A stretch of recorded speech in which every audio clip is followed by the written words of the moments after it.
Well, when I was born, my mother and father named me Emilia, and my father's name is Sarriugarte, and my mother's name is Renteria. So I was Emilia Sarriugarte Renteria. So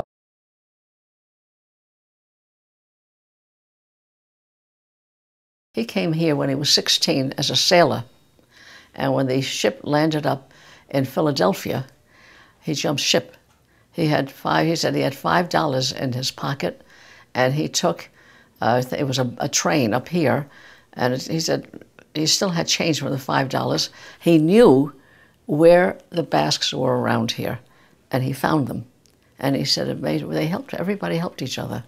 It was wonderful how they accepted them and they helped them.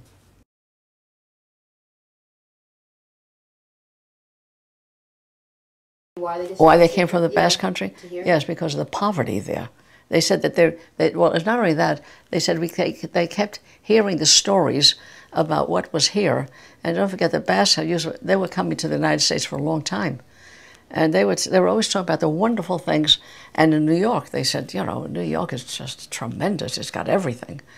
Many of them went to other places also. But the ones that came to New York, they were given jobs here so quickly. They were stunned. This is wonderful. It was really the land of, you know, gold and honey and all the sweet things of life.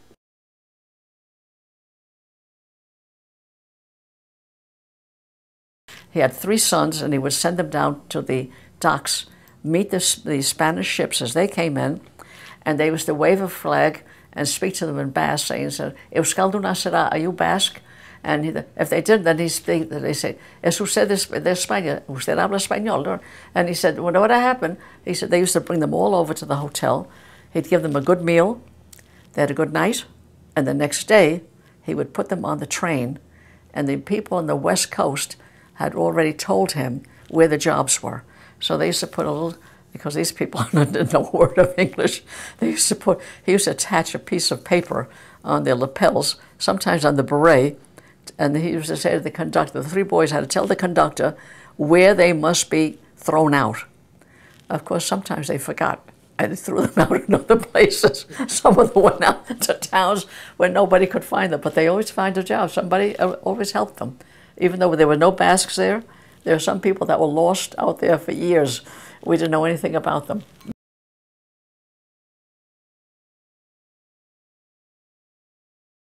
And Felipe Bilbao, and his I guess he was with Astoreka, was his partner. They had a wonderful business. They would deliver to the house.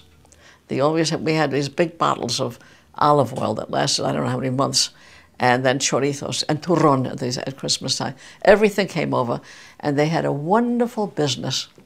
But the children did not want it. The son went into business school, became a businessman, and the daughter did secretarial work, and the other Astorecas, they gave up, and so that disappeared.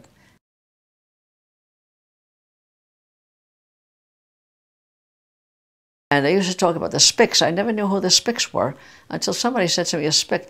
They said, they're Spanish people. And I said to my mother, what Spanish is, what is this? And by the way, I remember one of them in the nursery, a young, he was an English boy, said to me, "Oh, you're a Spic." I said, "I'm a Spic?" I said, "What is that?" He said, "You don't know." He said, "You're a dumb Spic." I said, "I don't."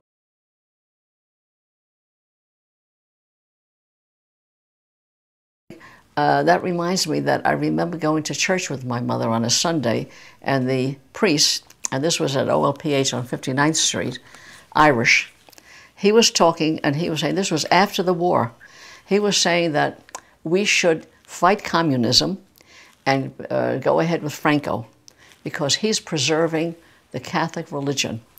And we should all, you know, get rid of communism, because the worst thing that could happen. And I remember my mother, I remember she got up and she grabs my sister's hand and mine, and she got up in the middle of the church. She said, "Let's get out of here." Walked out, and I said, "Mom, what's the matter?" I thought she was sick or something. She said, "Did you hear what he said?" I said, "Yes." She said, "He's crazy." She said, "He is going to give all of us, you know, Franco, and how wonderful he is, without knowing really what's happening there."